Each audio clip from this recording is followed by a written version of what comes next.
I want to welcome everyone to the University of Utah's annual Truth and Tuition hearing. This year's session is held every year between the end of the Utah legislative session and the university's Board of Trustees' approval of tuition rates for the upcoming school year. The purpose of the meeting is to ensure transparency in our processes and to gather feedback from students to be shared with the Board of Trustees. This meeting this year is being held virtually to help keep our students, staff, and faculty safe. And we look forward to returning this meeting to in-person in future years. Today we have about 140 people registered for the hearing. I would remind everyone this is being recorded. The format for today's meeting will be a short presentation, and then our presenters will answer questions that were submitted previously.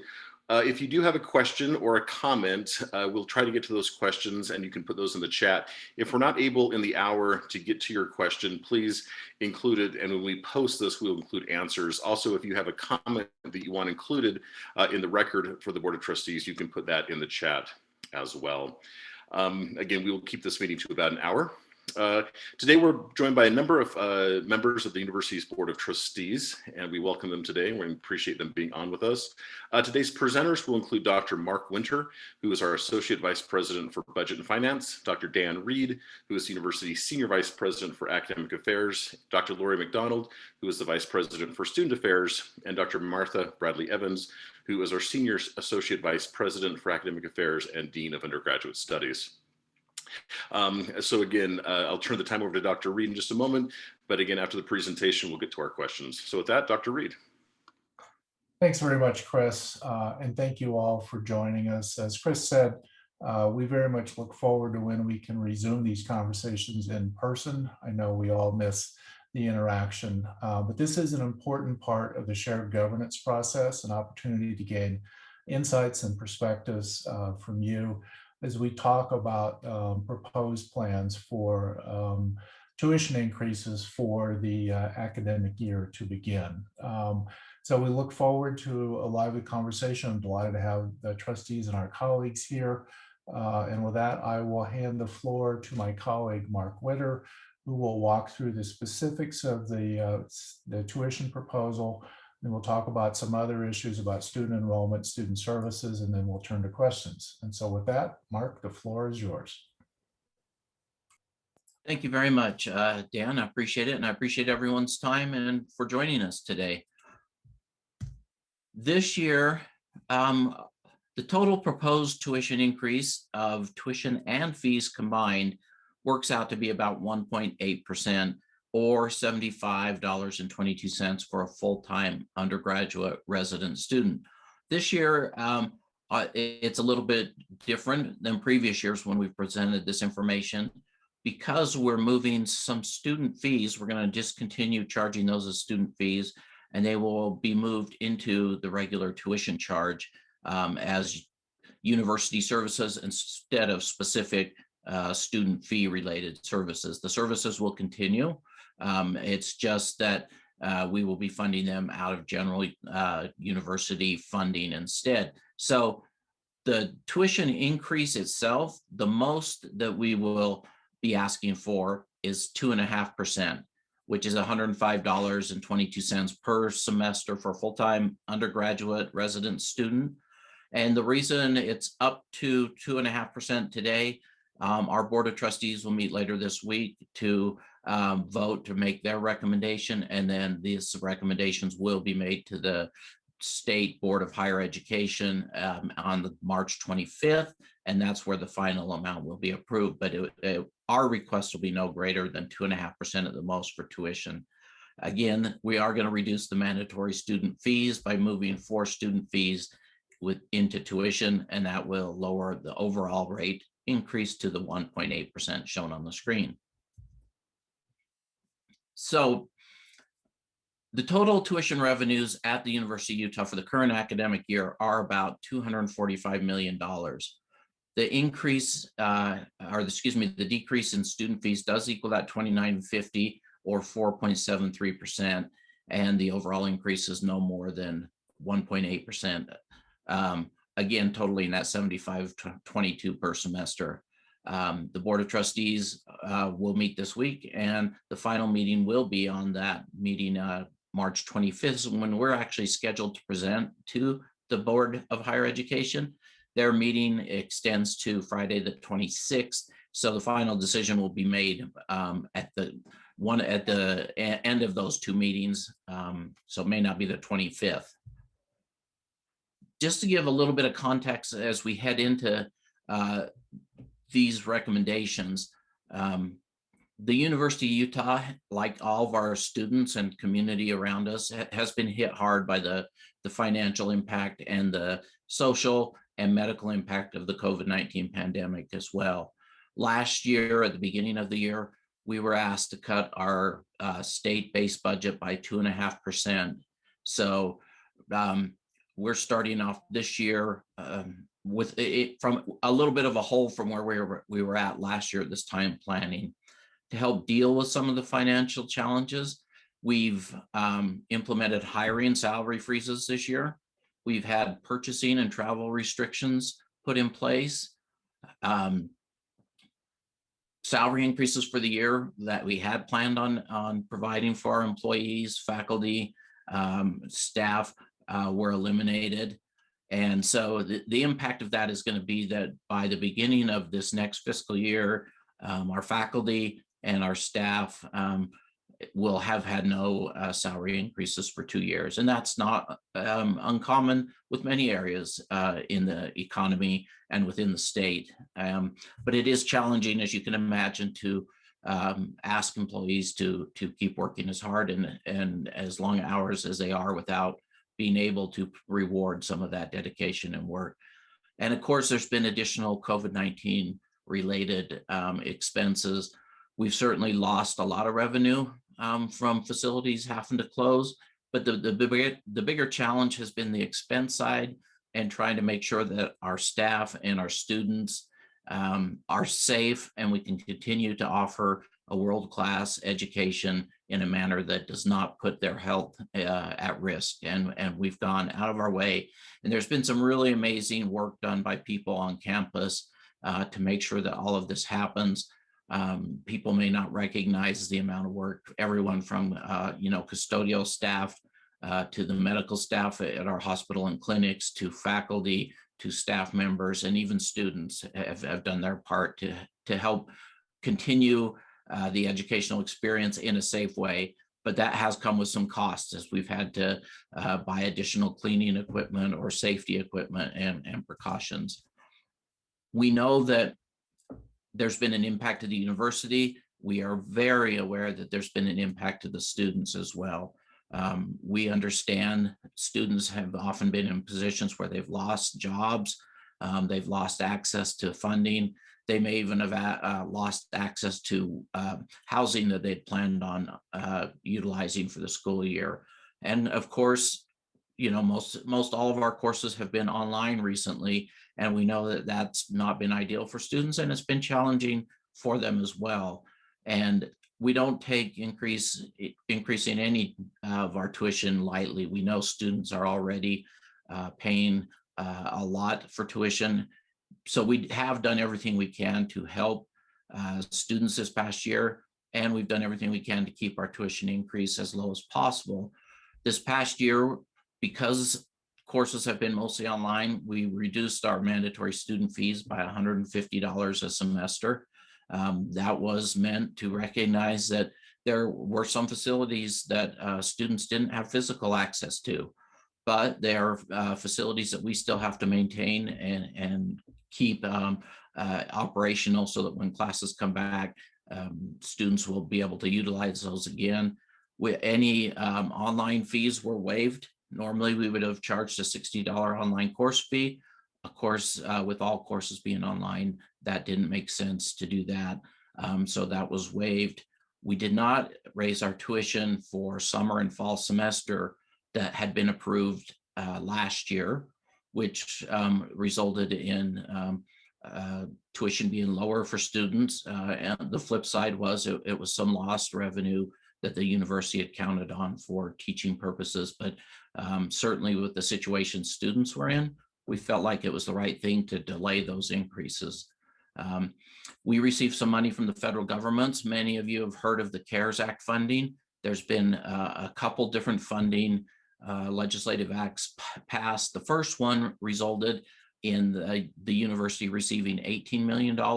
Half of that was given directly to students, and it was distributed to Pell eligible students who had completed their FAFSA for summer and fall semester. Many students received up to $1,500 through that program to help offset the cost of their tuition. We've implemented COVID-19 testing and other safety measures that have been no charge to the students, but certainly are expensive to maintain from the university's point of view. We're able to use some of the CARES money that came to the institution to buy additional laptops and things such as Wi-Fi hotspots and cellular hotspots, and we made those available to any student who was in need of being able to remotely access their courses online. So one other important thing that we did is very early on is we established an emergency fund for students. That money came from a lot of gracious donors. A lot of that money came from the university sources. And I want to recognize that the student government ASUU contributed a significant amount of money for that. And that has helped thousands of students. There are smaller awards, $300, $500, I believe, sometimes up to $1,000 to meet emergency needs, whether it's paying for your rent or buying food or whatever it was. And so we worked really hard to try and make as many resources available to students and hold cost as low as possible. After doing all that this year, we're pleased to say that the University of Utah is still one of the greatest educational institutions of higher education, not only in the world, but the nation. And to continue to do that, we do have to look at what our tuition is currently, and we do need to request a raise in that tuition. The question has come up by many people is what will you do with the tuition increase? Almost all of the money that we are requesting will go to fund staff and faculty increases that were approved by the state legislature in the last legislative session. They approved a 3% salary increase for state employees, and typically they will fund 75% of that for institutes of higher education, and we are expected to pay the other 25% through our tuition money that we receive. So this increase in large part addresses that 3% salary increase. And there is some critical areas on campus that we do want to continue to invest in. So a small portion of the overall 2.5% will also go to address salary and equity needs along the lines of faculty promotion and academic advising, and continuing many of the support services that we provide to students. With that, I would like to turn this back over to Dr. Reed. Thanks. Thanks, Mark. I just want to reiterate a couple things that Mark said. We have worked hard to hold down the cost of attendance, recognizing that many people have faced extraordinary situations over the past year. So CARES money, deferred tuition increases, emergency fund, as well as reduced fees were all part of a coordinated effort to actually lower the cost this past year, given the complex circumstances people faced. As Mark said, the university has faced some financial challenges, as have higher education institutions across the state and across the country. We're really grateful for the support of the state that's helped us ease some of those burdens. But as we look forward, as Mark said, requested increases would go to address salary increases for faculty and staff who would not have had raises for 2 years, effective July of this year, and to address some equity and student success issues. So with that sort of backdrop, let me give you a statistical summary of the university and place tuition in context. So our current enrollment this academic year is just under 25,000 undergraduates, a little over 8,000 graduate students, for a total of about 33,000 students. We have been really pleased that this was the largest first-year class that the U has ever had. It was also the most diverse first-year class ever, and that's in no small part to the introduction of the 4 Utah Scholarship, which with generous support from the state as well as philanthropic sources supports low-income students to attend the U. It also substantially increased the diversity of the student body, which is one of our ongoing objectives. As we look to the fall, I can tell you that spring enrollment compared to pre-COVID, and remember in January of 2019, COVID was just one of those small rumors circulating in the community, not the global pandemic that we know now. Compared to January of 2019, and looking to now, our enrollment has actually gone up. And I should say, sorry, not January 19, January of 20, excuse me. Our enrollment is actually up 2% this year, which I think is really reflective of the commitment of our students and the faculty and staff to support them during this amazing time. We do expect small enrollment growth in the fall. It's still very early in terms of student acceptances, but we do expect roughly 1% enrollment growth for students enrolled in the fall of 2021. Mark, if you would go on to the next slide. Mark alluded to the shift in fees, and there are 4 fees that, as Mark said, total $29.50, utility, study abroad, money management, and library fee that we are proposing to shift from mandatory student fees into base tuition. I should say this is a coordinated activity across the entire state. All higher education institutions have been asked to look at which fees should be shifted into the tuition base. And we have followed board guidance, and after diligence, these are the ones that we are recommending to shift this year. And so, as Mark said, this would lower mandatory student fees and shift the amount into tuition. So it's a net $0 increase. It's just a movement of money from one bucket, fees, into another bucket, tuition. And then the small tuition increase is a separate issue. Next slide, please, Mark. So this puts Utah tuition and fees in context. We are proud and happy members of the Pac-12 and also the prestigious American Association of Universities, the AAU. And these institutions are part of that group as well. This is the Pac-12 and Big Ten peer schools, public institutions as well.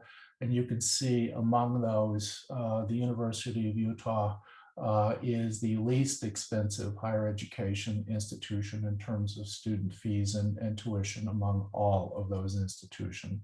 So that's the price of a degree. My colleagues later will talk about the value of a degree, and that is an important thing to keep in mind as well, that it's not just price, it's the value, and we're very pleased about that.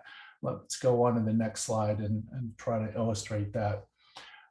This is a plot of, on the vertical axis, average initial salary after graduation. So how much money would you expect as a new graduate to earn, averaged across all disciplines?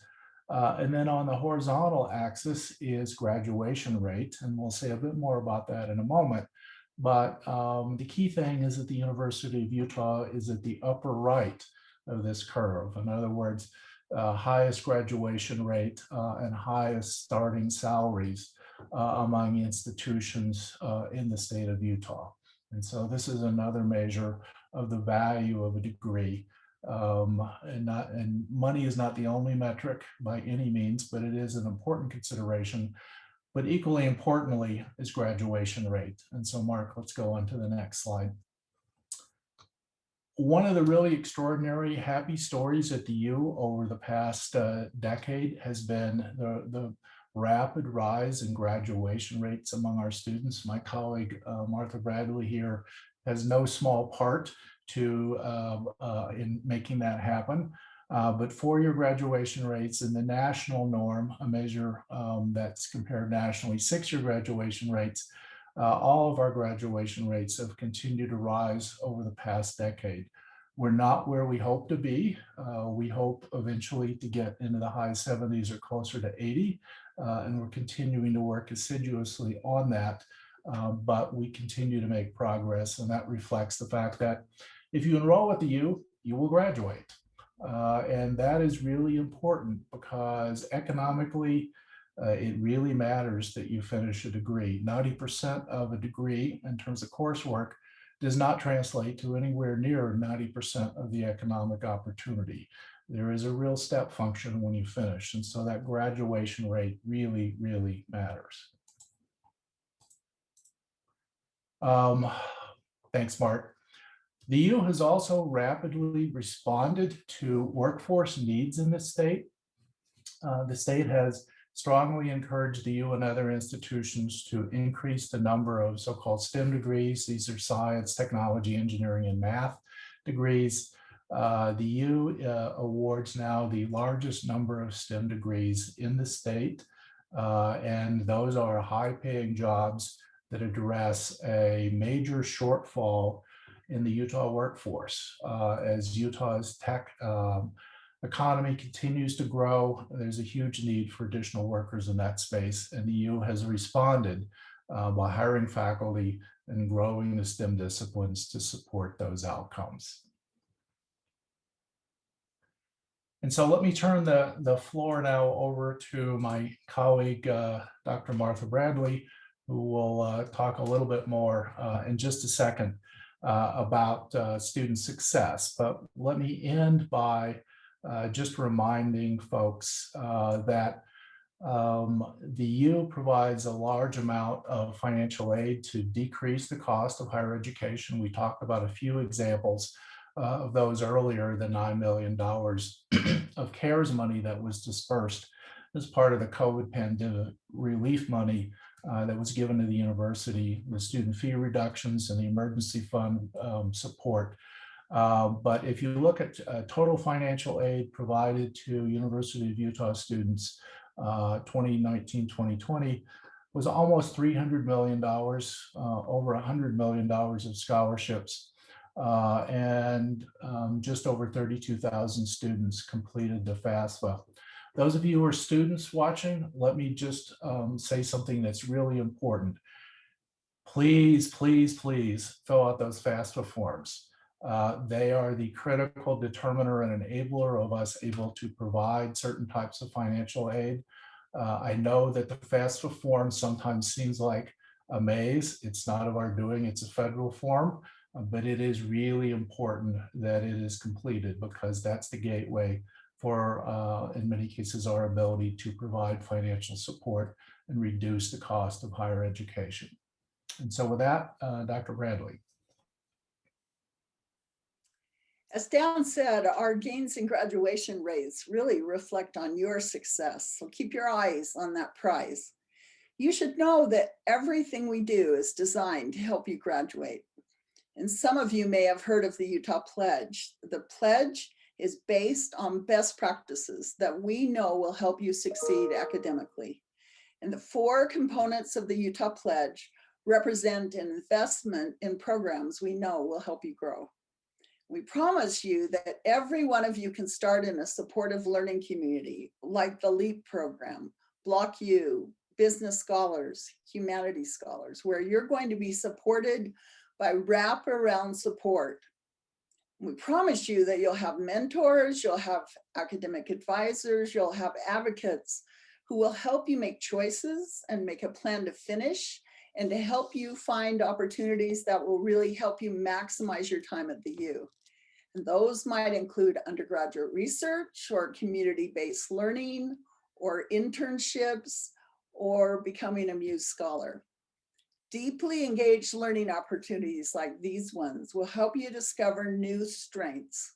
They'll help you develop others and they'll help you prepare for your future careers. 3/4 of our students participate in at least one of these opportunities, and we know that they'll help you be retained and complete. And as important, make the most of your time as an undergraduate. Thank you.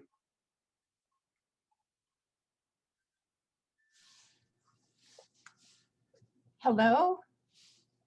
I'll jump in here. Is Laura, you're muted. that better?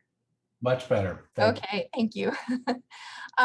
So in addition to the curriculum and certainly the core function of the educational mission of the University of Utah, we as a university seek to support the whole student. And we do that knowing that different types of services and supports outside of the classroom are indeed essential for success inside of the classroom. And tuition and fees certainly go to help support a number of these. We try to take a very holistic approach to student wellness, academic wellness, financial wellness, mental, emotional, physical, social, spiritual, all of these different types of wellnesses, and provide a variety of support services for our undergraduate students, our graduate students, professional students, all of our students at the university. So we do this by providing a number of different offices, departments, centers that some are listed here on this slide as examples, but academic supports from advisors and tutoring to career coaching is important for how we utilize those degrees and getting students to complete. Health and wellness, everything from mental health, which certainly has grown that much more important given what we have been through in the last year, to things like recreation and even student health services, medical services. Diversity, belonging, and inclusion are centers that are centered around different identities, such as our Black Cultural Center, CESA, the Veteran Support Center. These are really important for a sense of belonging. The need for our students to be engaged in leadership activities, both related to their curriculum and just discovering who they are as individuals and leaders, include things like student government, internships. We also invest a great deal in student safety and have had the benefit of a lot of people giving input on that over the years. Infrastructure like lighting and different security services. Financial and basic needs, we know change over the time that a student is pursuing a degree, whether it's a 2-year degree or a 4-year degree. And financial aid and scholarships to our Financial Wellness Center, as well as things like the Feed You Pantry and our Basic Needs Center, can be important to a student at some point in their lives. And then of course that all that other infrastructure, technology, transportation, facilities, from our libraries to the shuttle systems to things like digital platforms, the Canvas, and of course, access to things like Zoom. These are all really important for us to help, again, the students be successful out of the classroom so that they can be successful in that. And ultimately, we really want our students to experience a sense of belonging that would encourage their participation in what their campus culture is. And if students feel welcome, hopefully they can be as incorporated into university life as they desire. And that is what our ultimate goal is. And I reiterate what Dr. Bradley said, all of these things are really designed to help you graduate. Thank you. I just want to reiterate what was said. We are committed to the success of our students as we are to our faculty and staff, and we want to do so in the most cost-effective way possible, recognizing that attending college is expensive proposition, and we want to ensure success and positive outcomes. And everything has been driven by that. And with that, I'll turn the floor back to our moderator, Chris Nelson, and we can walk through some questions. Thanks, Dr. Reed. I would just remind everyone, if you have a question or a comment you want logged, please put it in the chat. Sean Wood behind the scenes has also posted that presentation. So if you want to go back, it's posted on @the_U. You can take a look at it. We had about 10 questions submitted in advance. I have a feeling that we're going to probably take the next 30 minutes to get through these questions. So Mark, let's start with you. We kind of group these around themes.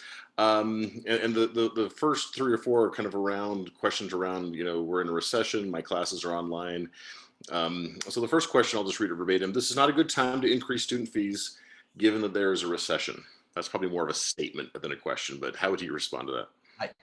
It's an accurate statement and likely accurate almost any time from a student's perspective. We know students often are not the most financially wealthy individuals, so any increase in fee is not good at any time for them. This pandemic has been particularly challenging. We know that. We know that it's impacted students in ways that we could not have imagined a year ago. If you think about just what we've gone through in the last year, the impact on the greater economy, the local economy, students have lost jobs. A lot of the jobs that they have were some of the first ones that were victims of the pandemic, not to mention the health impact that they've had. Many students have had loved ones either sick or pass away, and they don't have the ability sometimes to pay or can travel to be back with loved ones during this time. So we completely understand that it's not a good time to increase fees. That being said, a college degree is still going to be valuable, next year, 5 years from now, 10 years from now. And we want the University of Utah to still be a viable entity to continue to provide that world-class education to our students. It's been challenging for the institution. We want to get through it with the students. There are, for the most part, still the same services that we have to pay for. Some new services. The pandemic has brought a host of new ways that we have to deliver education. So it's not a great time to increase fees. We recognize that, but we are being very careful in only increasing fees. And when I say fees, I'm really referring to the tuition, because we're not increasing fees, but hopefully that's understood that the increase is really related to tuition and allows us to continue to provide this education. Mark, the next one for you is around are raising tuition, is that reducing accessibility to higher education? Why is accessibility to higher education reduced every year? That can be the case. However, the flip side is we've worked extremely hard to provide scholarships and continue to increase access to the university to a wide group of students that may not have had the opportunity to either go to college or come to the University of Utah. So yes, tuition increases can have the impact of reducing accessibility, but boy, we've sure worked hard to find ways to keep those pathways open for students and to keep it as affordable as we can. And I think overall, we've increased accessibility even during times of tuition increases. We've found ways to still assist students so they can continue their education. I'll just add to that, maybe before you go on, Chris. We worked really hard this past year to actually lower the cost of attendance. The waived fees for sure, the CARES Act are a piece of that. But as I mentioned before, the For Utah Scholarship was designed by intent to address lack of access from some of our more financially challenged families. And I can tell you one of the most gratifying experiences I had this past year was when we announced that program, seeing in the eyes of some high school students a realization that they could actually achieve their dream, that they actually could now attend the University of Utah. And that had not been something they had even believed was possible a few days before. So we are working hard to ensure that even as we talk about modest increases, that we ensure that equity and access is at the top of mind. Because I can say, as a first generation college student myself, we know how much higher education can transform lives and change circumstances. That's the business that we're in. And we try every day to keep that top of mind, because it's why we do what we do. Excellent. Thanks, Dr. Reed. Mark, two more for you under this. The question was, has tuition ever been reduced from year to year? To find a year where tuition's been reduced, you would likely have to go back more than 30 years. In the last 30 years, it has not been decreased. And in fact, there was a period about 20 years ago where there were significant tuition increases each year, around 10%. If you look at the last few years, last 5 years, tuition increases have ranged from 2 to, I think, 3.5%. And if you combine that with the CPI, or a cost of living index, it's been relatively modest increases in the last 2, 3, 4, 5 years or so. But there has been some time where increases have been double digits in the state of Utah. And the state of Utah is a little bit different than the rest of the nation too, because there are other states where tuition increase, the norm is for double digit increases every year, and they're significantly higher. So a lot of that credit goes to the fiscal management of leaders in the state of Utah, as well as the University of Utah and other institutions in Utah as well. I would just add the fact that the U is at the bottom of the Pac-12 and Big Ten reflects many years of commitment to hold down tuition increases for the reasons we were just talking about accessibility. And as Mark said, for the last several years, it's been roughly pegged to the inflation rate. And we really want to maintain access. And that means ensuring that tuition and fees are as low as possible. Okay. Last question of this section. We received the question, why will tuition be increased despite the majority of classes remaining online? Well, that remains to be seen, I think, going forward. I think in the fall, you will find that most of our classes will be back in person. That's certainly what we're planning now. This pandemic, as everybody who's gone through it this year knows, things can change daily, but we certainly expect to get back to a fairly traditional on-campus experience for a lot of students, while still maintaining the ability for those who have found the distance online education useful, some opportunities for them to continue that pathway as well. Over the past year, the pandemic hit really quickly, and the fact that we were able to move online and still provide classes and still teach students was really an amazing feat. And the University of Utah did a pretty miraculous job at pulling that off seamlessly, especially compared to some other institutions. And we recognize it's not the ideal way to learn for everyone, and we certainly don't want that to be the case. But the past year that's the way that we were able to continue to provide education. With the tuition increase for next year, we don't expect all classes to be online. That's our hope. And I will caveat that with the pandemic qualifier of, things could change by next week at this time. But we feel like we should be able to move to a more normal in-class session next year.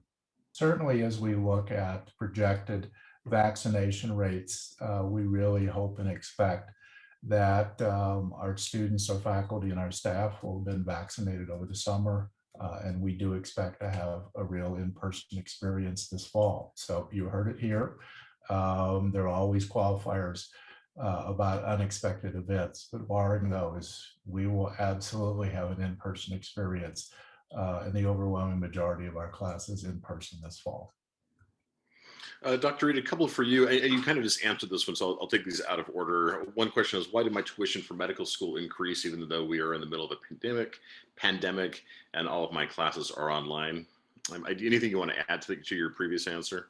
No, just realize that in a university, the overwhelming majority of costs are associated with people. We are a people-dominated organization. And part of what this is about is recognizing that just as students have struggled during the pandemic, faculty and staff have struggled as well with homeschooling and other kinds of issues and their own set of health uncertainties. Part of this process, as we said at the outset, is recognizing that as of July, faculty and staff will have no salary increases for 2 years. And this 3%, if you think about it, averages out to 1.5% per year for the past 2 years. So really quite modest. Okay. Dr. Reed, still for you, a question on differential tuition from a graduate student. Why do we still have differential tuition for thesis, PhD research, and TA credits when the 2008 financial crisis was 10 years ago? Well, differential tuition exists in a variety of disciplines, recognizing that the cost of education varies across disciplines, particularly in STEM disciplines where there's substantial infrastructure, laboratory infrastructure required to support the research associated with either medical degrees or PhDs in those fields. So it's really trying to capture a better sense of the cost, recognizing that that varies substantially across disciplines. Okay. Dr. McDonald, Dr. Bradley, some questions for you. These are around the area of direct impact of this increase. Dr. Bradley, I'll start with you. How are our commuter and non-traditional students benefiting from this change? So providing online courses, both synchronously or asynchronously, is one of the most convenient ways to meet distance and non-traditional students where they are. Non-traditional students who have full-time jobs, for example, could take classes late at night or in the middle of the night or early in the morning. Or students who live in rural parts of the state or even other states can still apply and receive a U of U education without having to leave home. And in preparation for this shift to online education last spring, the university invested significantly in our classrooms by putting in smart boards and cameras and recording equipment across campus to improve our instructors' ability to teach virtual and hybrid courses. And that equipment, if you think about it, requires regular maintenance and upgrades. And I should say also, we literally did hundreds of trainings for your faculty to move their courses online, hundreds of one-on-one consultations, and upgraded numerous software packages designed to make remote teaching more effective, more efficient, and more engaging. Okay. Dr. McDonald, I'll kind of combine these last two questions. I think that they tie back to what Dr. Bradley was saying, but two additional questions. How will this tuition increase directly and positively impact students? And tied to that, what specific items will the tuition increase be allocated for? I know Dr. Bradley hit some of those. What else would you add from a student affairs perspective? Well, I think with this presentation, we specifically spoke to, if you really boil it down, the specific increase, we're looking at dedicating towards the faculty and staff salary increases that have been approved by the legislature. But what I hope has been made a little more clear from the entirety of the presentation is that ultimately we are striving to put these resources of tuition and fees to use to be as nimble, as innovative, as creative as we possibly can to deliver excellent academic and academic experiences and the value of the degree that the University of Utah offers and the support services that are we strive to provide for students to be successful. So although it's an increase that we can specifically identify for a specific cost increase, I think we've tried to at least demonstrate how we use multiple resources for supporting students, but ultimately it's going so that we can be as creative and innovative as possible for our students and meet them where they need to be in terms of their needs. Before we hit our last question, Sean, I don't see anything in the chat. Have you had anything submitted to you directly as the moderator, as the host? Okay. Again, if you would like to leave a comment, please do so in the chat. We'll make sure that the full Board of Trustees sees that. And with that, we'll hit our last question that was pre-submitted. This is probably back to you, Dr. Winter. Will we move more of the fees into tuition over time? We certainly may. The student fee committee has the responsibility to review those fees every 5 years to try and determine if the fees still make sense. Are they still meeting the purpose that they were originally set up for? Are they still being charged at the right rate for those services? And so every 5 years, there'll be a pretty comprehensive review of that. There are a couple fees that this year's student fee committee talked about that, we felt maybe they could move to tuition, maybe not. And so I think there's a couple fees that each year we'll continue to review. As some of those, one of them, for instance, was the recreation fee. So I think there will likely in the future be some more fees moved into tuition, but nothing planned right away. And I think that's an ongoing discussion because students, I think, lose a little bit of visibility when the fees move to tuition. When they're kept as a fee, there's a process we go through where we evaluate them each year and look at the cost and the revenue and have people present from the programs themselves. So this first year, we'll see how the 4 fees that we moved in might impact students' perceived value of the fees. And we definitely will be reviewing them at least every 5 years going forward. Okay. We do have a question in the chat. I'm not sure this is better for Dr. Reed or Dr. McDonald, but what influence does the ASU president have over fees and tuition increases? I might expand that just to the student government in general as well. Well, our student government leader may himself want to answer that question. We certainly have student fee committees.